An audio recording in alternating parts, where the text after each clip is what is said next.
حضرت مرزا مظہر جانے جانا فرماتے ہیں کہ بارش ہوئی تھی تازی تازی دلی میں، تازی تازی بارش ہوئی تھی. ایک بابا لکڑی کے جوتے پہنے کھڑا ہوں، اللہ اللہ اللہ، اسی کسے دے کچھ بھی نہیں لگ دے، نہ کوئی ساڈا دردی. بابا مست ہو کے جا رہا، اللہ اللہ کرتا جا رہا. ایک طوائف اپنے کوٹھے سے اتر کے تو سیڑھیوں پہ بیٹھی تھی، ساتھ اس کا یار بھی بیٹھا تھا. بابا اپنی مستی میں جا رہا تو بابا جی کے پیروں سے کچھ مٹی اڑی تو اس عورت کے کپڑوں پہ پڑ گئی. پرواہ ہی نہیں، بزرگ گزر رہے. وہ یار اس کا دوڑا ہوا آیا، اس نے آ کے تھپڑ مارا. کا خیال نہیں سارے اس کے کپڑے آلودہ کر دیے، تو کدھر تیرا دماغ نہیں ٹھیک؟ بابے نے نظر اٹھائی، کہا بیٹے میں نے دیکھا نہیں، چل اللہ تیرا بھلا کرے، تو نے بدلہ لے لیا.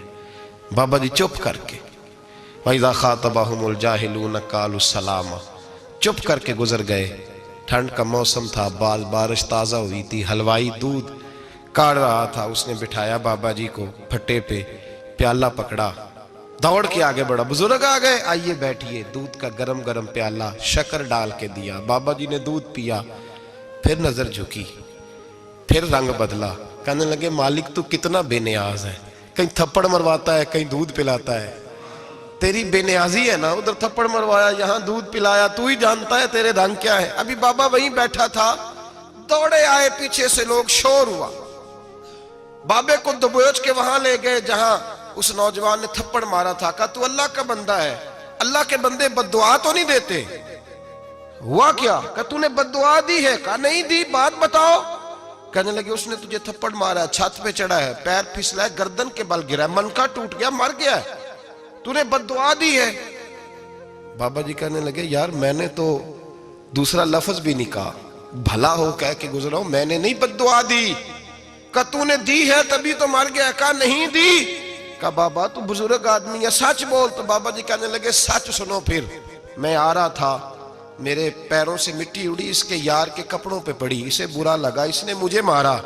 جب اس نے مجھے مارا تو میں کوئی لاوارث تو نہیں تھا، جب اس نے مجھے مارا تو میں کوئی لاوارث تو نہیں تھا. مجھے دشمنوں نہ چھیڑو، میرا ہے کوئی جہاں میں ابھی پکار لوں گا، نہیں دور ہے مدینہ. اس نے مجھے مارا تو میں کوئی لاوارث تھا کہ میرا بدلہ کوئی نہ لیتا. اس نے مجھے مارا ہے تو میرے یار کو برا لگا تو اس نے اسے مار دیا ہے، میری تو غلطی کوئی نہیں. یاروں کا جھگڑا ہے، یہ تو دوستوں کا جھگڑا ہے، یہ تو یاروں کا جھگڑا ہے، کوئی غلطی نہیں میری، کوئی غلطی نہیں. خش خش جنہ قدر نہیں میرا، اے میرے صاحب نو وڈیاں، میں تے گلیاں دا روڑا کوڑا، میں گلیاں دا روڑا کوڑا. میں نو محل چڑھایا ہے سائیاں، میں نو محل چڑھایا ہے سائیاں. فرمایا اس نے مجھے لوارث سمجھا تھا کہ تھپڑ مار کے گزر جائے، میرا کو پوچھے گا ہی نہیں. میرے رسول پاک علیہ السلام کے بارے میں رب فرماتا ہے ابھی میں تو تیرے ہوتے ہوئے کافر کو سزا نہیں دیتا کہ تو موجود ہے. یاد رکھیں حضرت فضیل بن عیاض فرماتے ہیں ایک جوان تھا، مسجد میں آیا، لوگوں سے کہنے لگا روٹی کھلاؤ. کسی نے توجہ نہ کی. اس نے کہا میں رب بتانے والا ہوں، میری طرف دیکھو تو صحیح. کسی شخص نے خیال ہی نہ کیا. پھر اس نے کہا یار تھوڑا سوچو. نمازیوں سے کہا، اہل علاقہ سے کہا، انہوں نے کہا تیری طرح کے بڑے درویش دیکھیں. مسجد کے محراب میں وہ رب کریم کا بندہ انتقال کر گیا.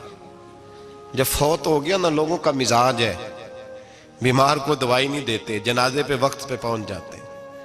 جب کوئی گر رہا ہوتا ہے تو سہارا کوئی نہیں دیتا، جب کوئی گر جاتا ہے، ٹانگ ٹوٹ جاتی ہے تو تیمارداری کو زمانہ پہنچ جاتا ہے. اور بزرگ وہ نوجوان اللہ کا نیک بندہ مسجد کے محراب میں فوت ہو گیا. حضرت فضیل ابن عیاض کہتے ہیں امام صاحب نے اعلان کیا چندہ دو، کوئی لاوارث فوت ہو گیا، کفن دینا. چندہ کٹھا ہوا، کفن خریدا، جنازہ پڑا. عشاء کے بعد دفن کر کے آئے. فجر کی نماز کے لیے جب امام اور مؤذن مسجد میں آئے تو چیخیں مارنے لگے، تڑپنے لگے. دور دور تک آوازیں پھیل گئی، دنیا دوڑی آئی. کیا ہوا؟ کہنے لگے وہ جو تم نے کفن پہنایا تھا وہ یہاں پڑا ہوا ہے، اور دیکھو کفن پہ تحریر لکھی ہے. تحریر کیا ہے؟ عرش کے مالک نے فرمایا میرے دوست نے روٹی مانگی تم نے دی نہیں، اس نے تمہیں میرے قریب کرنے کے لیے اپنی طرف توجہ کرائی، تم نے کی نہیں. اور میرا یار تمہارے کفن کا محتاج تھا، سنبھال کے رکھو اپنا کفن، میں نے اسے جنت کا لباس عطا فرما دیا، سنبھال کے رکھو. یہ کوئی لاوارثوں کا ٹولہ ہے؟ یاد رکھیں جو وارث والے ہیں، وارث والے ان کا رنگ اور ہے، جو ماننے والے ہیں ان کا مزاج اور ہے۔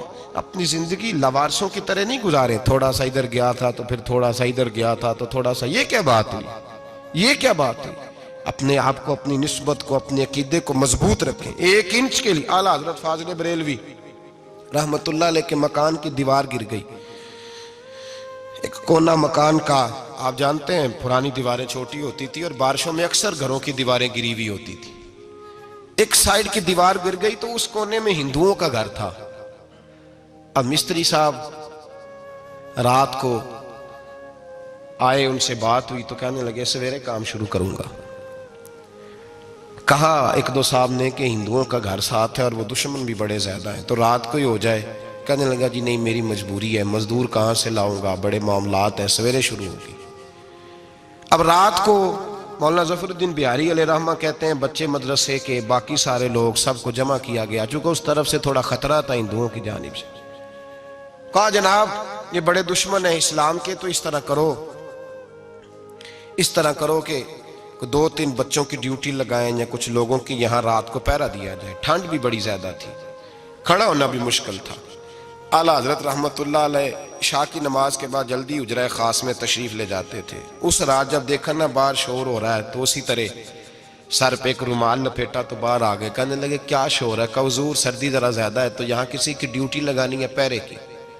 2 منٹ خاموش رہے، پھر فرمانے لگے کوئی ضرورت نہیں، جاؤ سو جاؤ سارے جا کے، کوئی ضرورت نہیں، جاؤ اپنے اپنے گھروں کو، کوئی حاجت نہیں، پہنچ جاؤ۔ کہا حضور مہربانی کرے، وہ طے ہونے لگا تھا۔ فرمایا میری وجہ سے کیوں کوئی ساری رات بیدار رہے، جاؤ تمہیں کہا نا آرام کرو۔ لوگ سو گئے۔ صبح فجر کی نماز پڑھ کے اعلیٰ حضرت رحمت اللہ تعالی علیہ جب سیڑھیاں اتر رہے تھے رضا مسجد کی، تو وہ جس ہندو کی جانب سے زیادہ خطرہ تھا وہ سیڑھیوں پہ بیٹھا تھا، مسجد کی سیڑھیوں پہ۔ سب لوگوں کی توجہ ہو گئی، کہنے لگا مولانا میں کلمہ پڑھنے آیا ہوں، مجھے کلمہ پڑھا کے مسلمان کر دو، میں کلمہ پڑھنے آیا ہوں، مسلمان کریں۔ لوگوں کی توجہ، اعلیٰ فرمانے لگے نہیں ابھی تو انتظار کر، تھوڑی دیر کے اچھی طرح سوچ لے، جذباتی فیصلہ نہ کر، یہ تو آ رہا ہے۔ یہ کہہ کے جب 2 سیڑھیاں نیچے اترے اس کے پاس سے تو اس نے پیر تھام لیے، کہنے لگا اب ایسے تو نہ کرو، رونے لگا۔ اعلیٰ حضرت رحمت اللہ نے کلمہ پڑھایا، کچھ باتوں کی نصیحت فرمائی، تشریف لے گئے۔ گھیرنے والے گھیر کے بیٹھ گئے، کہنے لگے ہمیں بھی بتا بدلہ کیسے ہے۔ کہنے لگا دیوار گر گئی، آدھی رات کے وقت، آدھی رات تک انتظار کرتا رہا، پہرے دار کوئی نہیں، تو 2 تلواریں لے کر جب میں ان کے مکان کی جانب بڑھا، میں نے کہا آج گردن کاٹوں گا اور کاٹ کر کے نکلوں گا۔ کہتا ہے جب میں قریب آیا تو 2 شیر کھڑے تھے، اوپر سے پلٹ کے آیا تو پھر کھڑے تھے، ادھر سے پلٹ کے آیا تو پھر کھڑے تھے۔ فرماتے ہیں میں 2 گھنٹے کے بعد آیا تو پھر پلٹ کے کھڑے تھے، میں پھر 1 گھنٹے کے بعد آیا، سحری کا وقت ہو گیا تو پھر پلٹ کے کھڑے تھے، اب میں ڈر کے بھاگا۔ کہتے ہیں فاضل بریلوی نے اپنی کھڑکی سے منہ باہر نکالا، کہنے لگے اور کتنا تجربہ کرے گا، مجھے تو لاوارث سمجھتا ہے، لاوارث ہوں میں، اور کتنا تجربہ کرے گا، بس کر مان جا۔ میں نے کہا حضور یہ کون ہے، مجھے بتائیے تو صحیح یہ کون ہے۔ تو کہنے لگے میں نے ساری زندگی رسول اللہ کی عظمت کا دفاع کیا ہے، ساری زندگی غوث اعظم کے نعرے لگائے ہیں، ابھی تو یہ مدد صرف غوث پاک جیلانی کی بھیجی ہوئی ہے، ابھی تو غوث اعظم کی بھیجی ہوئی مدد ہے، مولا علی ابھی پیچھے ہیں، 2 جہاں کے محبوب ابھی اس سے پیچھے ہیں، وہ تو ابھی پیچھے ہیں، پیچھے کھڑے ہیں کہ ضرورت پڑی تو ہم بھی تیار بیٹھے ہیں۔ او بھائی آج رواج ہو گیا، رواج، میں نے 2-4 دن پہلے بھی کہا تھا، لوگ کہتے ہیں نہیں کوئی نہیں ضرورت، سامنے سارا کچھ نظر آ رہا ہے۔ او خدا کے بندو یاد رکھو، نسبت ہے بڑی چیز، جانے تو دو میں اگر کسی کو نسبت میسر آ گئی نا، نسبت، خالی دامن ہی مل گیا، تیرے ہاتھ میں کچھ ہے تو ہونی چاہیے نا، خالی دامن ہی تجھے کسی کا میسر آ گیا تو بچ گیا۔ اپنی نسبتوں کی حفاظت کریں، ان کو مضبوط کریں، ان پر محنت کریں، ان پر توجہ رکھیں۔ یہ نسبت جو ہوتی ہے نا، نسبت، یہ دیکھیں نا ایک گتہ ہے، عام کتاب کو لگا ہوا ہے تو جہاں مرضی رکھ دو، اس کی کوئی قدر نہیں، لیکن جو گتہ قرآن مجید کو لگ گیا ہے اس کو بغیر وضو چھونا جائز ہے۔ ایک پٹھے پہ اینٹ بنی ہے، جو باتھ روم میں لگ گئی وہاں بغیر جوتے کے جایا نہیں جا سکتا، اور جو مسجد میں لگ گئی وہاں جوتے پہن کے جایا نہیں جا سکتا. یہ نسبت ہے بڑی چیز. اگر میسر آئے نصیب ہو اپنی نسبت کو مضبوط کر کے رکھا کریں, اس کی جولانی کا مظاہرہ کیا کریں. اس نسبت میں روز توانائی آنی چاہیے. میں آپ کو بڑی ذمہ داری کے ساتھ ایک بات بتاتا ہوں تجربے کی. ہمیں جتنا کسی نے آ کے کہا ہے نا نسبت کے خلاف, ہماری نسبت اس سے زیادہ مضبوط ہوئی. ہمیں جتنا کسی نے آ کے کہا ہے نا جی آپ کو کیا ملا, آپ کو کیا ملا, تو ہم نے اتنا کہا یار جیسے جیسے تو کہتا جاتا ہے ہماری تو نسبت میں اضافہ ہوتا جاتا ہے, ہمارا تو مزاج بدلتا جاتا ہے. روز ایک نیا پردہ کھلتا ہے, روز ایک نیا رنگ واضح ہوتا ہے, روز ایک نئی توانائی. ابھی تھوڑے دن کی بات ہے, ایک مولانا شرف الدین صاحب ہے, مفتی صاحب, میرے حضرت صاحب کے مرید ہوئے. مفتی تھے, عالم آدمی تھے, سرکار تاج الشریعہ, ہمارے شیخ سے بیعت کی. اب ہمارے حضرت صاحب کا اس وقت حال وہی ہے وَرَأَيْتَ النَّاسَ يَدْخُلُونَ فِي دِينِ اللَّهِ أَفْوَاجًا. اب فوجوں کی فوجیں لوگ آتے ہیں. ہم نے دیکھا ہے صرف خالی مرید ہونے والے باہر سینکڑوں کی تعداد میں ہزاروں لوگ بیٹھے ہیں کہ صرف بیعت اتنا کہہ دیں ہم نے قبول کیا. اس عالم میں اور جہاں حضرت صاحب کا اعلان ہو جائے کہ تشریف لا رہے ہیں وہاں لاکھوں کا مجمع جمع ہو جاتا ہے اور ایک جھلک دیکھنے کو لوگ ترستے رہتے ہیں. یہ کیفیت ہم نے دیکھی. وہ دور گزر گیا, کبھی ایسا بھی ہوتا تھا ایک میں ہوتا تھا, ایک تو ہوتا تھا, اور تیسری تنہائی ہوتی تھی. وہ دور بیت جاتا ہے, وہ لمحے کسی کسی کو نصیب آتے ہیں. حضرت کا وہ مولانا شرف الدین صاحب کہتے ہیں مرید ہوا, تو مرید ہوا مجمع میں, رسی حضرت پھینکتے ہیں یا چادر پھینکتے ہیں تو پکڑ کے مرید ہوا, تو ساتھ ساتھ اور چادریں باندھی تھی, لوگوں نے پکڑی ہوئی تھی. ایک مولانا, میں جب بیعت ہو کے آیا ان کو بتایا تو مجھے کہنے لگے یار تو ایسی جگہ مرید ہو گیا جو تیری بات بھی نہ سن سکیں, جن کو تو دکھڑا بھی نہ سنا سکے, جو مصروف ہی بڑے رہتے ہیں, کہاں مرید ہو گیا تو. ایسے پیر کا بیعت ہوتا جہاں تو جاتا وہ تیرے پاس آتے, گفتگو ہوتی, بات چیت ہوتی. کہتے جب انہوں نے مجھے بہت زیادہ قائل کیا نا, بہت زیادہ, تو میں نے ارادہ کر لیا, میں نے کہا بات ٹھیک ہے, بیعت کہیں اور ہونا چاہیے تھا. کہتے میں عشاء کے بعد سویا تو حضرت صاحب مجھے خواب میں ملے, خواب میں, اور فرمانے لگے مولانا جب آپ مرید ہوئے تھے تو آپ اس جانب بیٹھے تھے, اس کونے میں آپ تھے, اتنے لوگ آپ سے پہلے تھے, اس حال میں آپ مرید ہوئے تھے, اور جہاں تک بات چیت کرنے کی بات ہے تو آپ نے جو دل میں سوچا تھا وہ میں نے آ کے آپ کو بتا دیا ہے. پھر بھی بڑی ضرورت ہو تو میرے صاحبزادے کا نمبر لے لیں اور فون کر لیا کریں, بات ہو جایا کرے گی. کہتے ہیں یہ ابھی بات ہو ہی رہی تھی کہ میرے دروازے پہ دستک ہوئی تو میری آنکھ کھل گئی, میری آنکھ کھلی تو میں پریشان ہوں کہ نمبر تو ملا نہیں. ایک انجینئر صاحب میرے محلے میں رہتے تھے, فرماتے ہیں وہ شام کو میرے پاس آئے اور کہنے لگے مولانا سنا ہے آپ حضرت مفتی اختر رضا صاحب سے مرید ہو گئے. میں نے کہا ہاں, تو کہنے لگے میں ان کے مدرسے میں کام کر کے آئے ہوں, میرے پاس ان کے بیٹے کا نمبر ہے, چاہیے آپ کو نمبر ہے چاہیے. کہتے ہیں نمبر مجھے وہ شام کو گھر آ کے دے گئے. اب جب میں آستانہ نور پہ بریلی شریف ملنے کے لیے حاضر ہوا تو میرے دل میں خیال آیا, جب میں اندر گیا نا تو میرے دل میں خیال آیا حضور خواب جو آئی تھی اتنی بھی جلدی کیا ہے, ذرا ٹھہر جائیے, آپ ملے جو تھے تو صاحب نمبر بھی دے ہی جاتے. میرے دل میں خیال آیا تو السلام علیکم کے بعد حضرت کہنے لگے مولانا مجھے تو جلدی کوئی نہیں تھی, آپ کے دروازے پہ دستک ہو گئی تھی, مجھے تو کوئی جلدی نہیں تھی, آپ کا دروازہ بجنے لگا تھا, مجھے تو جلدی کوئی نہیں تھی لوٹنے کی. ہر مشکل دی کنجی یارو ہاتھ مرداں دے آئی, اور مرد نظر کرے جس ویلے مشکل رہے نہ کائی. بس لوگوں یہ یاد رکھو اور اس پہ عمل کرو, اپنی نسبتوں کو مضبوط کریں. ہمارا تو جیسے دن کا اجالا چمکتا ہے نا, چمکتا ہے دل کا اجالا, جیسے نیا دن چڑھتا ہے ہمارے لیے تو ایک نئی روشنی لے کے آتا ہے. اپنے آپ کو بیدار رکھیں. سورج اگر باہر پورا نکل آئے نا تو جو آدمی آنکھیں زور سے بند کر لے اسے کوئی شے نظر نہیں آتی. پورا سورج نکلا ہوا بھی ہو, سورج اسے نظر آئے گا جس کی اپنی آنکھیں بھی کھلی ہوں گی. تو آنکھیں نہیں کھول رہے, تو آنکھیں نہیں کھول رہے, آنکھیں, یہ شکوہ آنکھیں نہ کھولنے کا ہے, آنکھیں نہیں کھول رہے تو سورج کیسے نظر آئے گا. بات ذرا سخت ہے پر چلو آپ میرے عزیز ہیں کر جاتا ہوں. ملا رومی رحمت اللہ تعالیٰ علیہ فرماتے مجھ سے ایک شخص نے کہا کہ نبی پاک صلی اللہ تعالیٰ علیہ وسلم اگر سراجم منیرہ ہے تو نظر کیوں نہیں آتے؟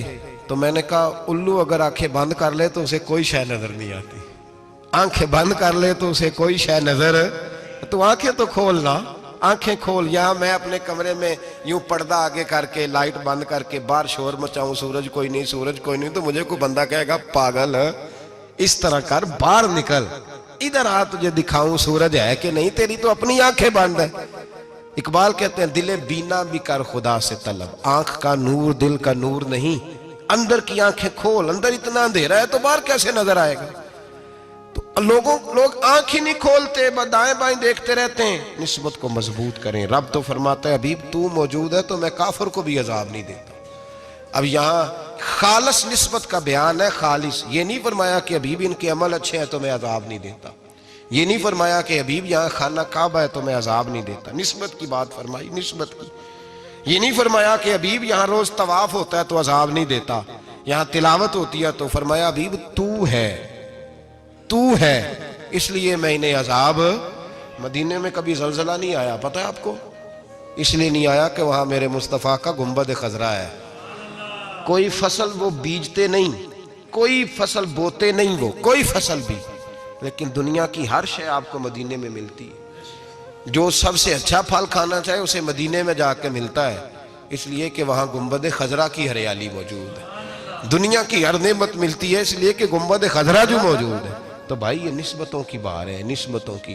پرانی امتوں میں جب کوئی گناہ کرتا تھا تو دروازے پہ لکھا ہوتا تھا سویرے، میرے حبیب نے دعا فرمائی مولا یہ میرے ہیں انہیں رسوا نہ کرنا، اے اللہ میرے ہیں انہیں رسوا نہ کرنا۔ تو میرے بھائی سن لو اور یاد رکھ لو، لاکھوں پاپ بھی لوگ کر کے آئیں، سویرے منہ دھو کے نکل آئیں تو عرش کا مالک رسوا نہیں کرتا، بلکہ کہتا ہے تو میرے دامن میں چھپ جا، اندر جا کے جہاں گناہ کیا ہے وہاں جا کے دل سے سچی توبہ کر لے، میں قیامت میں بھی کسی کو نہیں بتاؤں گا کہ تو نے گناہ کیا ہے۔ تو برکت کس کی ہے؟ رسول پاک کی۔ یہ برکت کس کی ہے؟ حبیب دو عالم کی صلی اللہ۔ غلامی کا رشتہ مضبوط کریں، غلامی کا، وارث والے بنے، لوارث نہ بنے۔ لوارثوں جیسی زندگی نہ گزارے، جہاں مرضی چلے گئے، جہاں مرضی چھٹیاں کار ہے، جتنے مرضی ٹائم بتائے، جو مرضی طبیعت میں آیا کرتے پھرے، پتہ ہی کوئی نہیں، حال ہی کوئی نہیں، یہ کوئی کیفیت نہیں ہے کوئی بھی۔ مجھے ایک صاحب کہنے لگے کہ ایک پیر بھائی پوچھ رہا تھا حضرت صاحب کا حال کیا ہے، میں نے آج کے بعد اس نے تجھ سے پوچھا تو بالکل نہ بتانا۔ وہ کیسا بیٹا ہے، وہ کیسا بیٹا ہے جو پڑوسیوں سے دائیں بائیں لوگوں سے حال پوچھتا ہے، اسے پتہ ہی نہیں، اسے خبر ہی نہیں، اسے تو لمحے لمحے کی خبر ہونی چاہیے، اسے تو منٹ منٹ کا پتہ ہونا چاہیے تھا۔ وہ اس نے کس طرح کی نسبت رکھی ہوئی ہے جس کو ہم سایوں سے پوچھنے پڑتا ہے ذرا پتہ کر کے بتانا حال کیا ہے۔ تو کدھر تھا بھائی، اتنی دیر ہو گئی، تو نے حال بھی کسی اور سے پتہ کرانا ہے؟ میں نے کہا اس کو کہنا آج کے بعد حال پوچھنا ہوا تو خط لکھے، میں بھی جواب لکھ دوں گا، بات ختم ہو گئی۔ جب دور دور جو رہنا ہے تو ٹھیک ہے، پھر اس طرح نہ تو خدا ہے نہ میرا عشق فرشتوں جیسا، دونوں انسان ہیں تو پھر کیوں اتنے حجابوں میں ملے؟ اور اس نے کہا تھا اب کہ ہم بچھڑے تو شاید کبھی خوابوں میں ملے، جیسے سوکھے ہوئے پھول کتابوں میں ملے۔ ایسا کام نہ کریں کہ وہ انداز ہی بدل جائے، اپنے آپ کو، اپنی نسبتوں کو مضبوط کریں۔ اللہ تبارک و تعالیٰ سے دعا اور التجا ہے کہ اللہ کریم ہمیں نسبتوں کی مضبوطی عطا فرمائے، اور اللہ تبارک و تعالیٰ ہمیں یہ توفیق دے کہ ہم سمجھ جائیں اس بات کو کہ اصل بات ہے کیا، اور اصل کی مضبوطی کتنی ضروری ہے، اصل تک پہنچنا کتنا ضروری ہے۔ اور یہ بھی یاد رکھیں، اماں جب ناراض ہوتی ہے نا، جب اماں ناراض ہوتی ہے تو کہتی ہے بس نکل جاتا، فٹافٹ نکل جاتا، دوڑ جا، کوئی تعلق نہیں۔ ابا بھی کہتا ہے آج آیا تو ٹانگیں توڑ دوں گا، حال ہی کوئی نہیں۔ اور وہی بیٹا جا کے 2 منٹ پیروں میں بیٹھتا ہے، کہتا ہے اماں تجھے پتہ ہی نہیں میں کتنی ٹینشن میں تھا۔ تو وہی اماں باہر نکل کے پہلے بڑھ کے مار رہی ہوتی ہے حد کر دوں گی، پھر وہی اماں کہتی ہے بڑا پریشان ہے بیچارہ۔ یہ کیفیت ہے، اپنے آپ کو صحیح کریں، اپنی نسبتوں کو مضبوط کریں، احکامات پہ عمل کریں، محبوب کی غلامی تگڑی کریں۔ یہ جو سستیاں ہیں، کوتاہیاں ہیں، ان کو دور کریں۔ زندگی کا لطف آتا ہی تب ہے جب آپ پورے طور پر اپنے آپ کو چاق و چوبند کرتے ہیں۔ اگر تھوڑا کر لیا، تھوڑا چھوڑ دیا، 1 پڑھ لی، 3 رہ گئیں، 3 پڑھ لیں، 2 رہ گئیں، یہ لطف نہیں ہے، یہ ذائقہ نہیں ہے۔ اپنے آپ کو مضبوط کریں اور پورا مضبوط کریں، پوری اپنے اندر جو ہے وہ جولانی نسبت کی پیدا کریں۔ بس یہ دعا کریں اللہ جب تک زندہ رکھے غلامی میں رکھے، اور مارے تو غلاموں جیسی موت عطا فرمائے۔